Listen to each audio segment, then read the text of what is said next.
You ever see someone so sure of themselves, so convinced they're untouchable, that when they finally fall flat on their face, you can practically hear the universe cackling?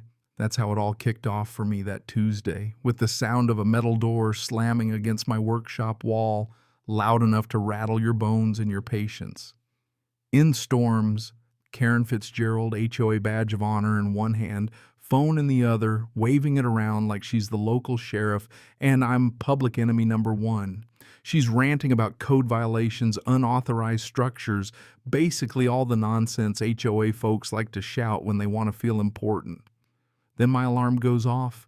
Red light starts spinning, and suddenly the look on her face changes from smug to something I wish I could bottle and sell, pure panic. See, what Karen didn't know was my garage wasn't some ordinary shed with a busted lawnmower and a few rusty tools. Nah, my name's Mike Sullivan.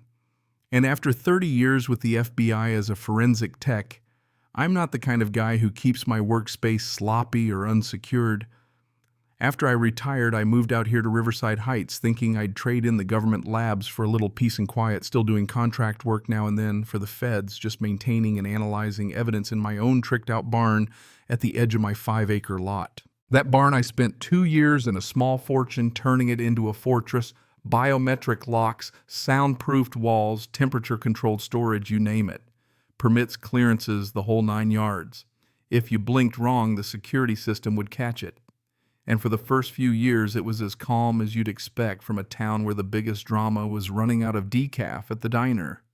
But then Riverside Heights grew, developers moved in, and wouldn't you know it, someone decided every square inch needed to be part of a shiny new HOA, even properties like mine that predated the whole thing by decades. And that's when Karen appeared. HOA President Queen Bee and self-proclaimed compliance enforcer. She's the type who counts blades of grass and threatens fines over mailbox paint. First time I met her, she practically marched up to my table at the coffee shop and announced she was conducting a neighborhood census. I told her real polite my property wasn't under any HOA, and she laughed in my face. Handed me a packet as thick as a phone book, told me I had 2 weeks to comply, and strutted out like she'd just sentenced me to hard labor. You know what I mean? Most folks would take the hint. I ignored her. Figured paperwork would win out over power trips. But Karen, she's not most folks.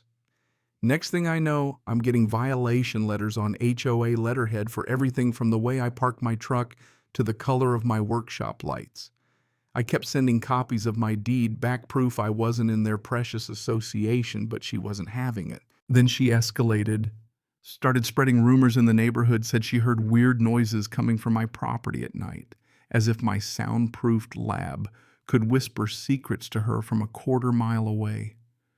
Claimed she smelled chemicals like she could sniff out trouble from her kitchen window. The real kicker. She started telling people I was running a meth lab, and some of them believed her. People love a good scandal in a quiet town, don't they? Then came the concerned citizens meeting. Only reason I knew about it was my neighbor Tom Goodguy likes his coffee black, and his gossip mild, gave me a heads up.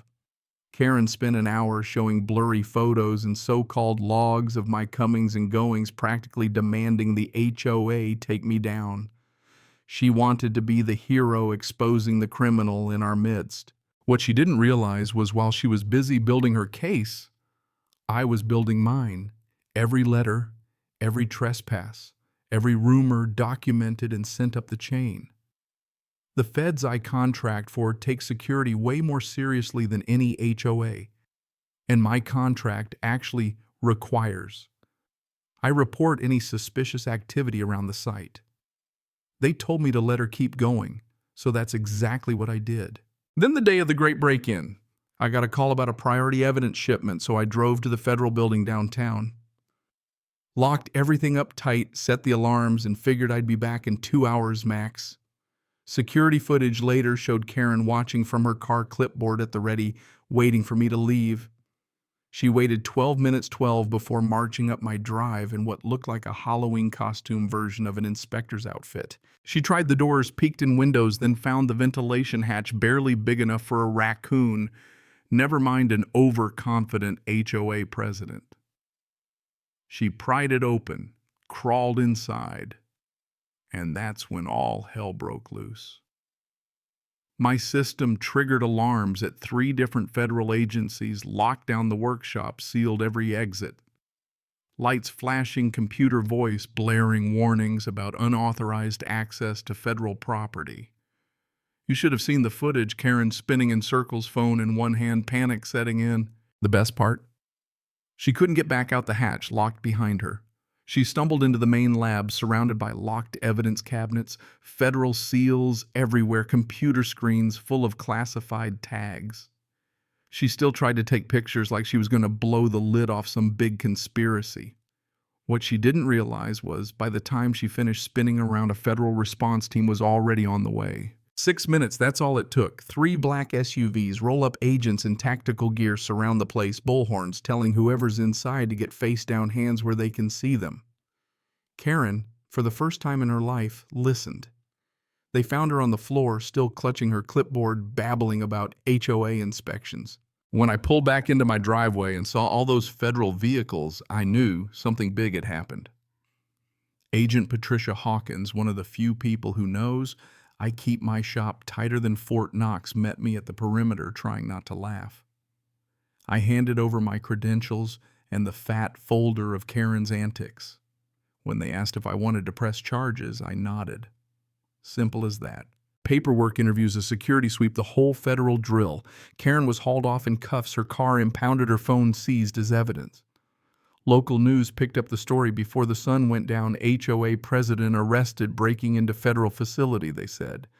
The segment showed Karen in handcuffs, hair a mess, face caught between anger and shock. The HOA board called an emergency meeting the next day. And you know what? Without Karen there to intimidate everyone, they finally admitted the truth. My property had never been part of their HOA. They voted to dissolve the whole thing, worried there'd be lawsuits from other neighbors she'd harassed. A bunch of folks came forward with their own stories. One guy even thanked me for putting up with her as long as I did. But Karen's story didn't stop there. She was hit with federal charges, breaking and entering, attempted theft of classified materials, interfering with federal operations.